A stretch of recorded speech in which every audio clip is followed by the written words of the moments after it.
berjalan sekitar 4 desa. 4 desa termasuk hari ini.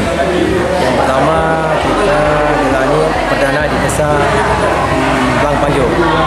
Yang kedua di desa Pulau U, dan yang ketiga di desa Uswa Serdang.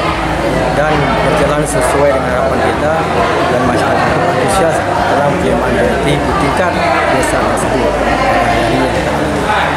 Cepat. Sebentar lagi jam 2.30 kita langsung bergerak ke desa Bukit Panjang. Dan setelah itu jam 3.30 kita bergerak ke desa Mudangara. Dan Pak Cipu antusias dan menerima kita sebagai tim dari kecamatan untuk langsung memantau keberadaan tentang pembagian BLT di tingkat desa demikian.